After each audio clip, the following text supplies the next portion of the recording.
예, 얼마 전에 끝난 한국 드라마 중에 미생이라는 드라마가 있었습니다. 보신 분도 계실 것이고 안 보신 분도 계실 텐데, 그 드라마 내용이 뭐냐면, 그 드라마에 나오는 주인공이 어려서부터 그 바둑을 준비하던 친구였습니다. 그래서 프로 기사가 되는 게 목표였었는데, 결국은 그 바둑 프로 기사가 되지 못하고 일반 회사에 계약직으로 취직을 하게 됩니다. 그래서 그 계약직에서 정규직으로 되기 위해서 그가 고군분투하는 그 2년 동안의 시간을 드라마로 보여줬던 내용이 바로 그 드라마인데, 제가 그 드라마를 보면서 이 사람이라는 게 한 조직의 구성원으로 살아간다라는 게 얼마나 어렵고 힘든 일인지를 다시 한번 확인을 할 수가 있었고요. 특별히 이 사람이 내가 저 조직에 꼭 들어가고 싶고 내가 그 조직을 위해서 뭔가 내 열의와 열정을 다할 수 있는 그런 마음이 아무리 깊고 크다고 할지라도 그 조직의 구성원이 되는 것조차도 쉽지 않은 게 이 세상이다라는 것을 또 한번 확인할 수가 있었습니다. 여러분, 이 시대를 반영한 그 드라마를 보게 되면 어떤 조직이 우리 조직에 필요한 구성원을 선택할 때 그 구성원을 뽑는 가장 분명한 기준은 딱 한 가지였습니다. 뭐냐면 바로 그 사람의 실력이죠.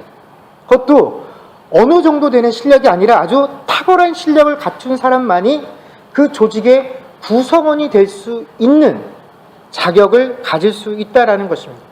그런 탁월한 실력을 가져야지만 그 조직에서 환영을 받을 수 있다라는 것입니다. 그런데 거의 모든 그 조직들이 서로 경쟁을 합니다. 우리 조직이 살아남기 위해서. 또 그 조직 안에 있는 구성원들조차도 그 조직 안에서 내가 더 뛰어난 사람으로 인정받기 위해서 그 안에서도 서로 경쟁을 하게 되죠. 그러다 보니까 어떤 한 사람이 그 조직 안에 들어왔을 때 그 사람이 좀 더 실력이 뛰어나게 되고 그 사람 안에 갖춰져 있는 어떤 잠재력들이 개발되어져서 지금은 드러나지 못한 그 사람의 어떤 특별한 능력을 우리가 보게 될 때까지, 발견하게 될 때까지 좀 기다려 주세요라고 말을 하는 건 사실은 같은 조직에서 일하는 사람들에게는 큰 피해를 주는 시간이 된다라는 것입니다. 그렇기 때문에 그것들을 요구하는 것조차도 쉽지가 않다라는 거죠. 오늘 그 드라마에 보면 그 주인공이 어려서부터 바둑을 두면서 일반 학문에 굉장히 치중하지 못했기 때문에 일반적인 학생들이라고 했었다면 마땅히 알만한 아주 그런 기본적인 내용들도 숙지를 못하고 있습니다. 그래서 뭐 전문적인 용어가 아니라고 할지라도 그 일반 회사에서 쓰는 회사의 용어들, 또 영어 같은 경우에도 아주 일반적인 그런 영어도 아주 잘 모르는 그런 친구였죠. 그래서 이 친구가 아무것도 모르는 상황 속에서 그 회사에 취직을 했기 때문에 같이 일하는 동료들이 하나하나 다 가르쳐서 그 사람과 함께 일을 해야 됐기 때문에 그는 같은 조직에 있는 사람들한테 결코 환영을 받지 못하는 존재였습니다. 그래서 이 친구가 한 번은 너무 힘들어서 자기 부서를 담당하고 있는 과장에게 이렇게 이야기를 한 적이 있습니다. 이렇게 겉으로 드러난 이런 이력들로 나를 바라보지 말고 내 안에 있는 이 열정들만 바라보고 좀 나를 다시 내가 평가받을 수 있도록 그런 기회를 나에게 주시면 안 되겠습니까? 라고 울면서 하소연을 합니다. 그런데 그 하소연을 들었던 과장님이 뭐라고 대답을 하냐면, 이 기회를 얻기 위해서 얼마나 많은 사람들이 노력하고 애썼는지 모른다라는 것입니다. 너보다 훨씬 더 많은 사람들이 이 자리를 얻기 위해서 애쓰고 수고해 왔기 때문에 그런 사람들에게 이 자리를, 이 기회를 제공하는 것이 훨씬 더 공정한 것이다 라고 대답을 하더라고요. 자, 여러분, 인간의 지혜가 아무리 뛰어나고 우리에게 뭔가를 판단할 수 있는 우수한 지혜를 가졌다라고 할지라도 사람은요, 그 내가 대하는 사람의 속마음까지 읽을 수는 없습니다. 이 사람이 무슨 생각을 하고 있는지, 겉으로는 좋은 말을 하면서도 그 뒤돌아서서는 어떤 생각을 가지고 있는지, 또 지금 나에게 벌어지고 있는 이 일들이 겉으로 나에게 영향을 주고 있는 것 외에 그 내면적으로 도대체 어떠한 이유가 있기 때문에 내가 지금 이런 상황 속에 직면하고 있는지를 우리는 다 들여다보고 이해를 할 수가 없다라는 것이죠. 그렇기 때문에 사람들은 결국은 겉으로 드러난 것에 의해서 뭔가를 판단할 수밖에 없다라는 것입니다. 그래서 겉으로 드러난 것들에 대해서 그 사람의 모습과 그 사건들을 어떻게 판단하게 될지를 생각하게 된다라는 것이죠. 좋은 옷을 입고 좋은 차를 타고 다니는 사람을 보면 야, 저 사람 부자인가 보다 라고 판단하게 되어 있다라는 것입니다. 신앙생활을 하는 분들 중에서도 직분이 좀 높고 교회 활동을 열심히 하면 야, 저 사람 믿음 좋은가 보다 라고 판단할 수밖에 없는 것이 바로 우리 인간들의 모습이다라는 것입니다. 이것은 너무나 자연스러운 현상이죠.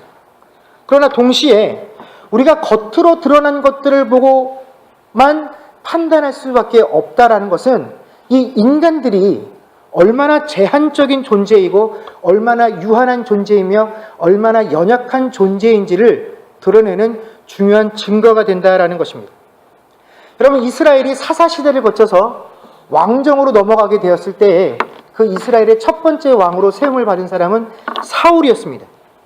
이 사울이 하나님에 의해서 이스라엘의 왕으로 선택을 받았을 때 하나님께서 그를 왕으로 세우신 가장 큰 목적은 이 사울이 하나님의 의도를 따라서 하나님이 원하시는 방향으로 그 이스라엘 백성들을 인도하기를 원하셨다라는 것입니다. 결국 하나님께서 원하신 건 뭐냐면 하나님의 뜻에 이 임금이 먼저 순종하는 것을 통해서 그 백성들이 그 사실을 보고 따라갈 수 있기를 원했다라는 것이죠. 사울이 아무리 이스라엘의 왕이 돼서 내가 그 백성들을 사랑한다. 내가 이 백성들을 너무 사랑하기 때문에 이 백성들에게 항상 가장 유익한 것을 내가 고민하고 결정을 내린다고 할지라도 여러분, 사울은 하나님보다 더 그 백성들을 사랑할 수는 없는 존재였다라는 것입니다.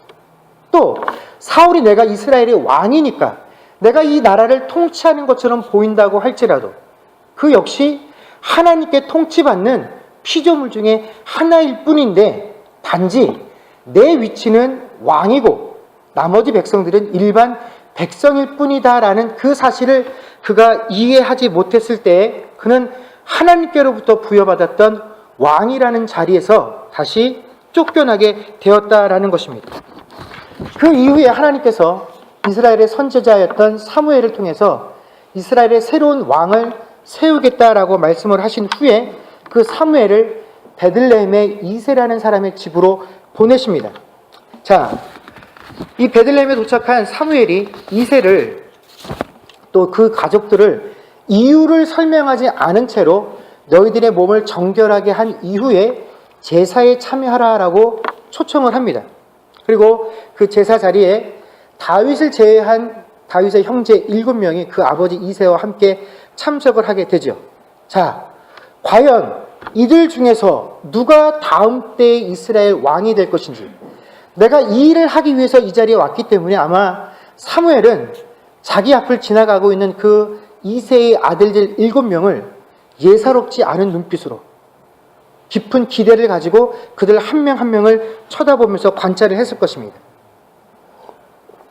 그리고 이새의 맏아들이었던 엘리압이 사무엘 앞에 딱 등장하는 순간에 사무엘은 아무런 주저함 없이 야, 이 사람이 바로 하나님께서 왕으로 선택하신 사람이구나 라고 확신을 하게 되었다라는 것입니다. 왜냐하면 이 엘리압이라는 친구가 누가 보아도 왕 같은 외모와 풍채를 지니고 있었기 때문에 그렇다라는 것이죠. 자, 옛날에 어른들이 그 덩치 좋은 어린아이들을 보면 뭐라고 말씀하셨습니까? 장군감이다 라고 하시죠. 이 겉으로 드러난 모습들을 보고 그냥 그 좋은 인상들을 갖게 된다라는 것입니다. 자, 사무엘이 이런 생각을 품게 된 이유가 뭐냐면 이 엘리압이 가지고 있었던 외모, 그 외모와 풍채에서 풍기는 인상이 하나님께서 처음 초대왕으로 삼으셨던 사울의 모습과 비슷했기 때문에 그렇다라는 것이죠. 사무엘상 10장 23절 말씀에 보면 사울이 왕으로 뽑힐 때 그 사울의 모습을 이렇게 묘사하고 있습니다. 그들이 달려가서 거기서 그를 데려오매 그가 백성 중에 서니 다른 사람보다 어깨 위만큼 컸더라 라고 되어 있습니다. 그만큼 그가 기골이 장대한 사람이 바로 이 사울 왕이었다라는 것이죠. 여러분, 근데 여기서 성경에서 묘사하는 용모나 외모나 키가 컸다라는 것은 단순히 겉으로 보기에 좋았다라는 것을 의미하는 것이 아니라 그가 왕으로서의 임무를 수행하는 데 필요한 모든 덕목과 자질을 갖추고 있었다라는 사실을 묘사한 부분이 바로 이러한 내용입니다. 왜냐하면 고대 사회에서는 여러분, 이 신체적인 조건이 탁월한 것이 가장 큰 무기가 되는 시대였기 때문에 그렇다라는 것이죠.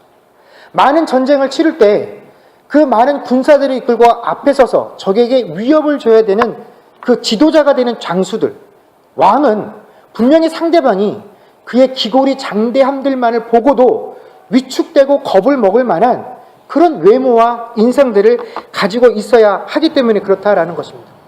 그래서 실제적으로 저 사람 봤을 때 정말로 힘이 세겠다라는 그런 인상을 먹어야 겁을 먹을 수 있다라는 것이죠. 바로 이 다음 장에 등장하는 다윗과 골리앗 사건을 봐도 알 수가 있습니다. 여러분, 이스라엘 백성들이 골리앗이라는 이 인물 한 명 때문에 더 이상 전쟁에 참여하지 못할 만큼 이 이스라엘 군대가 골리앗이라는 사람 한 명이 뿜어내는 그 인상과 그 외모의 모습으로부터 겁을 먹고 전쟁을 수행하지 못하게 되는 모습을 우리가 잘 알고 있다라는 것입니다.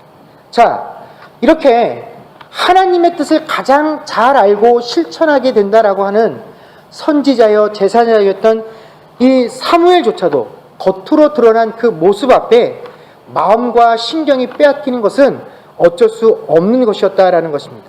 그래서 성경은 우리에게 뭐를 말씀해 주시냐면, 우리가 이런 선입견들을 가지고 있으면요, 우리가 그 어떤 사람을 대할 때 그 사람의 중심을 보는데, 그 사람의 진심을 이해하는데 방해가 될 뿐만 아니라 우리가 이 모습을 가지고, 이런 선입견들을 가지고 하나님의 일을 할 때에는 우리가 하나님의 일을 그르치게 하는, 하나님의 일을 방해하게 되는 요소가 생길 수 있기 때문에 우리에게 주의하라고 말씀을 해 주시는 것입니다.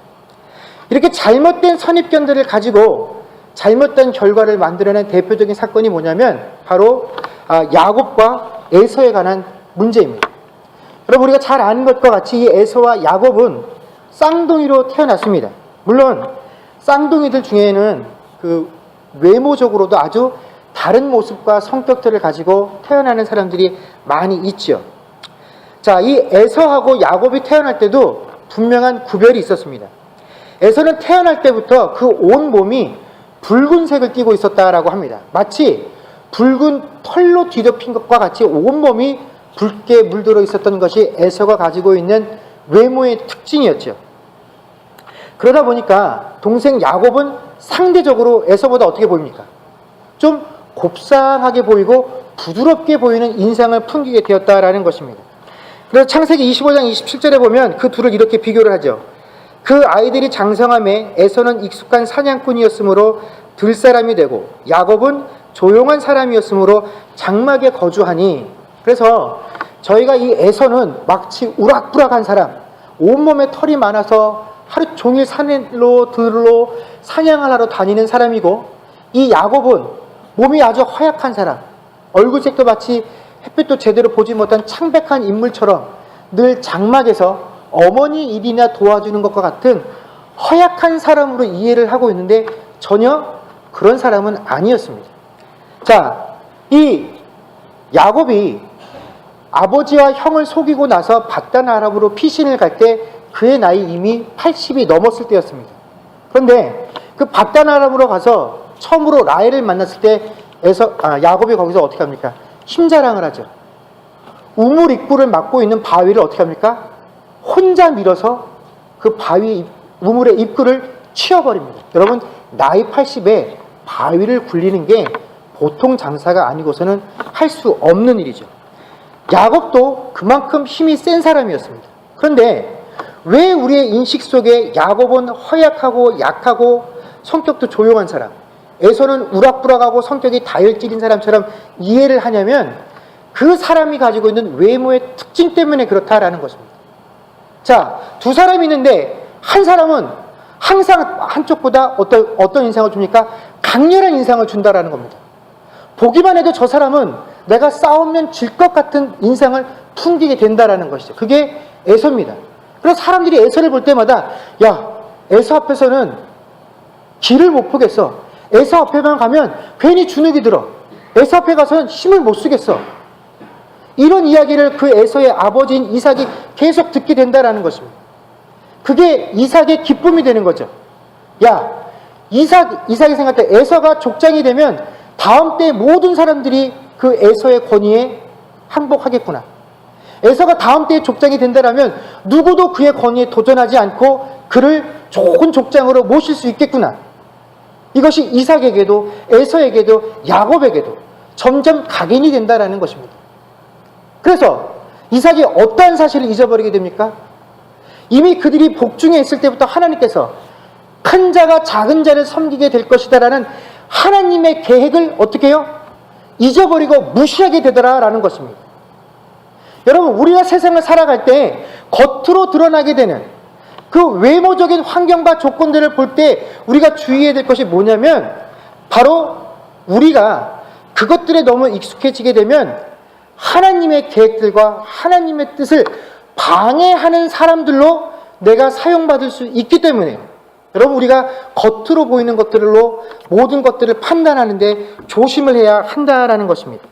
자, 오늘 본문 말씀에 보게 되면 사무엘은 하나님의 일을 한다고 하면서 정작 그가 기대하는 것은 겉으로 드러난 왕으로서 얼마만큼 그 직책에 어울릴 만한 소질과 재능들을 가지고 있느냐 하는 그 안목으로 그 아들들을 바라보고 있었다라는 것입니다.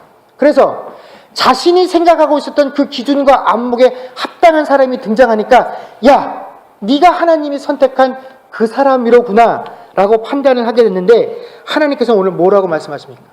분명하게 나는 외모를 보지 않는다. 이 말은 잘생겼냐 못생겼느냐 하는 것이 아니라 외적으로 사람을 판단할 수 있는 그 어떠한 요소도 나는 참고사항으로 여기지 않는다라고 말씀을 하신다라는 것입니다. 우리가 세상 사람들, 아니 같이 신앙생활을 하는 사람들을 보면서도 야, 저 사람은 저기 있어서 참 부럽겠다, 아니 내가 부럽다라고 느끼는 그 요소가 하나님 앞에서는 아무런 고려할 만한 사항이 될 수 없다라는 것입니다. 더더군다나 우리가 사모하고 좋아하고 부러워할 만한 그것들을 갖췄기 때문에 하나님께서 그 사람을 더욱더 귀한 자리에 세우는 그런 근거가 될 수 없다라고 말씀해 주신다라는 것입니다.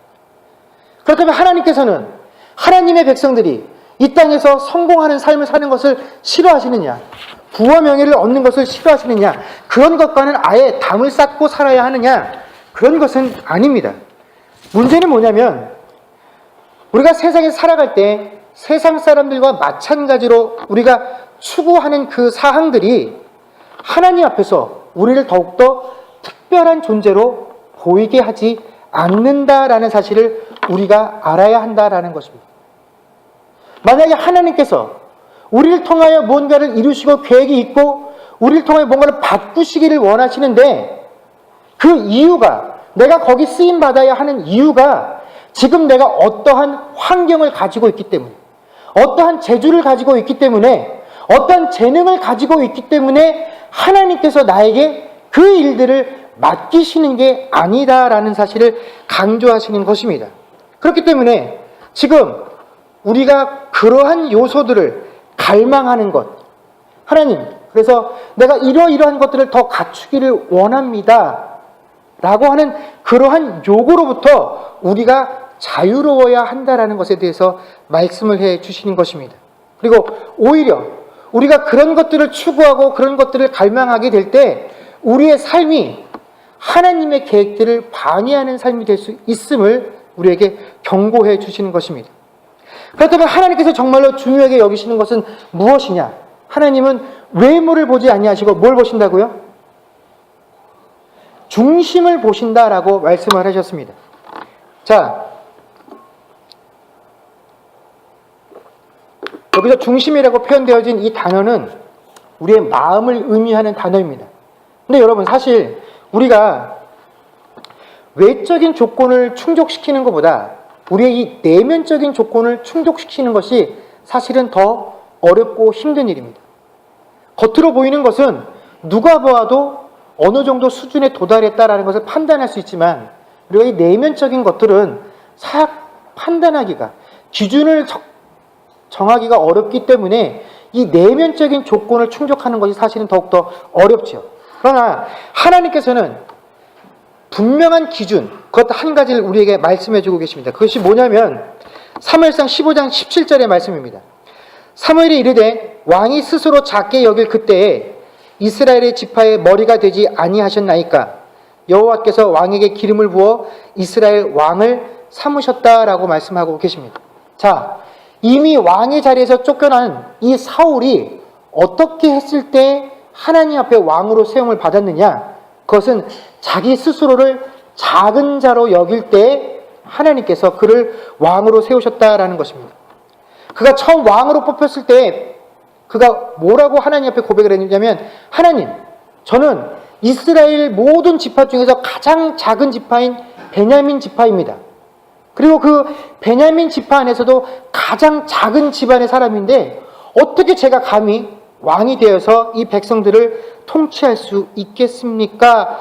라는 그 고백이 있을 때, 하나님, 저는 연약한 자입니다. 라는 그 고백이 있을 때 바로 그 고백 위에 하나님께서 기름을 부으시고 그를 이스라엘의 왕으로 세워주시고 왕으로서의 권위를 부여해 주셨다라고 사무엘이 지금 말씀하고 있다라는 것입니다. 오늘 본문에 등장하는 다윗이 그렇습니다.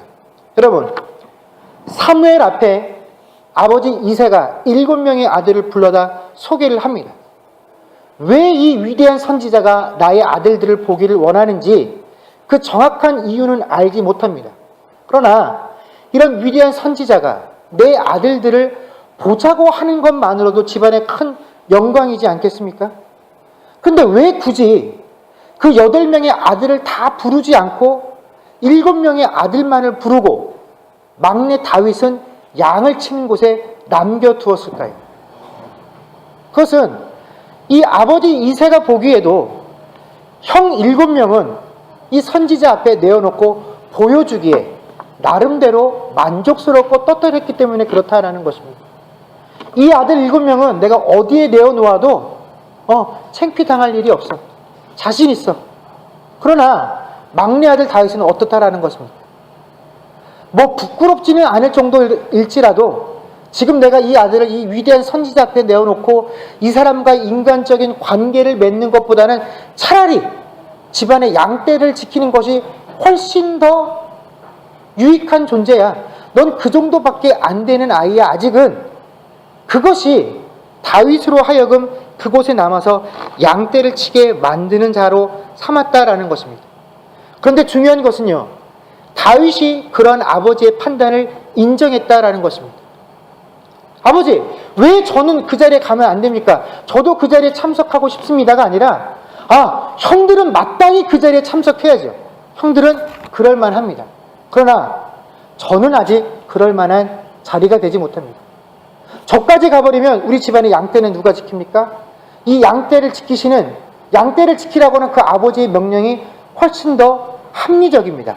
옳습니다. 그런 마음으로 그가 그곳에 남아 양떼를 치고 있었다라는 것이죠. 그런데 여러분, 사실 다윗은 어린 나이에도 아버지에게 그렇게 취급받을 만한 인물이 아니었습니다. 사무엘상 17장 34절에서 35절 보면 다윗이 골리앗과 싸움을 할 때 이렇게 고백을 합니다. 내가 그 아버지 양떼들을 칠 때 아버지 양떼들을 노리고 사자와 곰이 공격을 한 적이 있었는데 내가 그때도 그 사자와 곰을 다 물리치고 아버지의 양들 중에 단 한 마리도 손해가 나게 한 적이 없다. 내가 그 사자와 곰들도 이겼는데 너도 못 이기겠느냐 하고 고잇과 대적을 하러 나갑니다. 여러분, 어린 나이 다윗은요, 이미 사자와 곰과 싸워 이길 만한 용맹을 갖춘 용사였습니다. 그리고 그 모든 것들을 다 경험한 이후에는 이 모든 것들이 다 내가 한 것이 아니라 누가 하셨다고요? 하나님께서 하신 것입니다 라는 고백을 할 만큼의 뛰어난 믿음을 가지고 있었던 사람이 바로 이 다윗이었습니다. 그런데 그런 다윗이 이제 이 7명 중에 하나님께서 선택한 사람이 없어.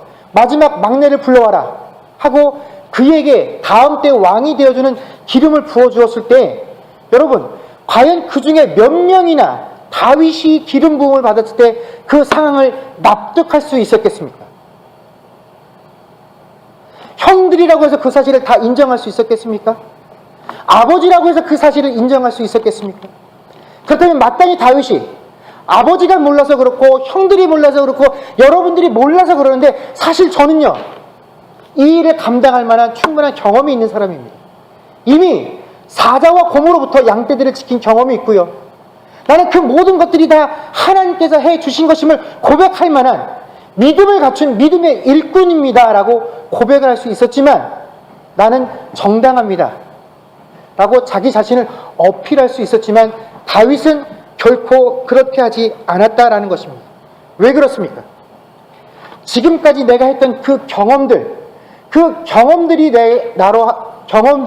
나로 하여금 지금 이스라엘의 왕이 되게 한 것이 아닌 것을 알았기 때문에 그렇다라는 것입니다. 내가 많은 경험들을 했기 때문에 그 경험의 풍성함이 나를 지금 이스라엘의 왕으로 생긴 것이 아닌 사실을 그가 알았기 때문에 바로 그런 어필 없이 이 상황을 그냥 넘어갈 수 있었다라는 것입니다. 여러분, 다윗은 이미 자신이 충분한 재능과 조건과 경험이 있었음에도 불구하고 이것을 누구에게도 자랑하지 않고 묵묵히 그 상황들을 받아들였습니다. 자, 이것이 바로 하나님께서 그 8 형제 중에서 다윗을 이스라엘의 왕으로 기름 부어주신 이유라는 겁니다. 여러분, 얼마나 자신이 합당하다라는 것을 말하고 싶었겠습니까? 여러분, 얼마나 다른 사람들의 그 따가운 눈초리 속에서 해명하고 싶었겠습니까? 그러나 다윗은 다른 사람들의 눈초리 같은 건 중요하지 않아. 다른 사람들이 나를 어떻게 평가하는 것은 중요하지 않아. 나하고 하나님 사이에 어떠한 동행이 있었고 그 하나님과 동행함 가운데 내가 어떻게 하나님을 만나고 체험했었는지 내가 그것들을 다른 사람들에게 일일이 다 알려줄 필요도 없어. 그냥 하나님과 나 사이에 아름다운 영적인 비밀로 남겨놓아도 좋아 라고 하는 그 겸손이 있었을 때에 바로 하나님께서 다윗을 다음 때에 왕으로 세워주셨다라는 것입니다. 여러분, 고린도후서 12장 9절 말씀에 보면 이런 말씀이 있습니다. 나에게 이르시기를 내 은혜가 내게 족하도다.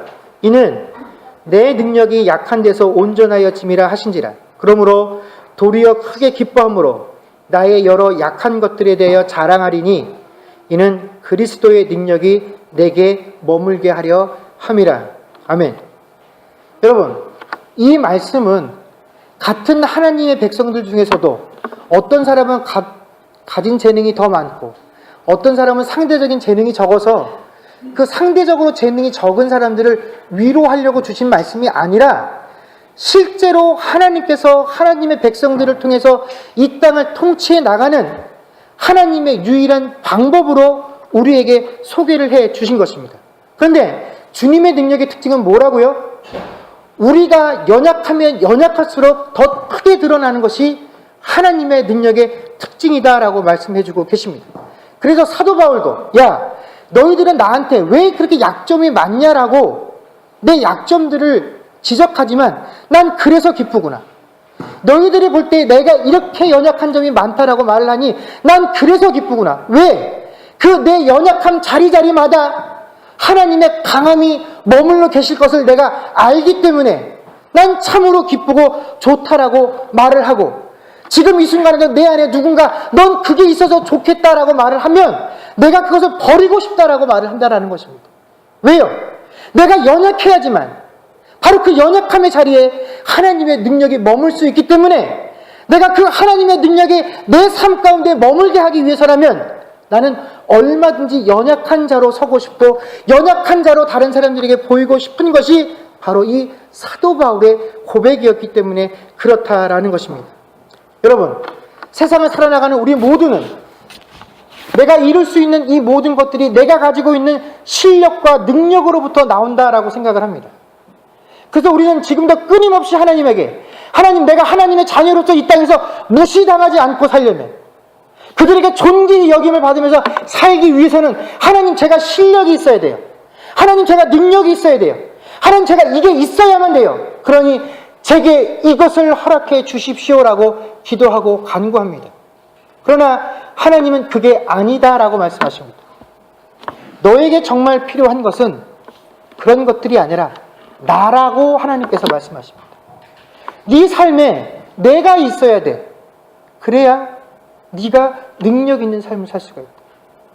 네가 스스로 연약하다라고 고백할 때에 내가 그 고백 위에 오늘 이 다윗에게 기름 부어준 것 같이 내가 기름을 부어줄 것이고, 그 기름 부음을 경험하고 나서야 네가 하나님의 능력을 덧입어서 이 세상 가운데 제대로 된 삶을 살 수 있다라고 말씀해주고 계신다라는 것입니다. 그렇기 때문에 여러분, 우리는 하나님 앞에서 하나님, 나는 연약한 자입니다라고 하는 이 입술의 고백이 아무리 있어봐야 소용이 없다라는 것입니다.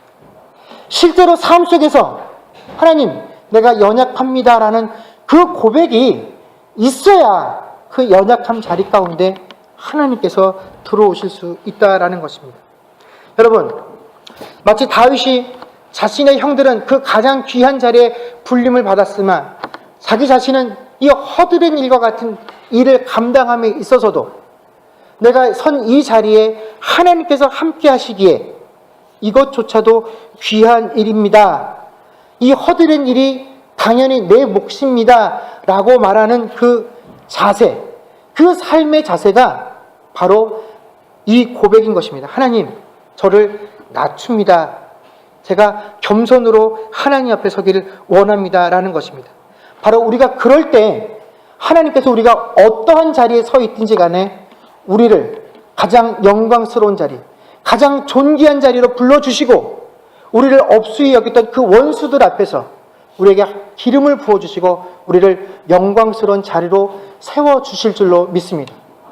여러분, 하나님의 은혜를 체험하는 자리는요, 내가 모든 것을 가지고 넉넉하기 때문에 다른 사람보다 더 큰 능력을 소유했을 때 누리는 것이 아니라 바로 아무것도 없는 자리, 없이 여기는 자리에 있을 때에 누릴 수 있는 것입니다. 여러분, 우리가 그런 자리에 있을 때에 하나님께서만, 세상 사람들은 보지 못하고 하나님께서만 보실 수 있는 것입니다. 바로 하나님께서만 보실 수 있는 그 자리에 저와 여러분들을 세울 수 있는 그런 한 해가 되어질 수 있기를 주의 이름으로 간절히 축원합니다. 기도하겠습니다.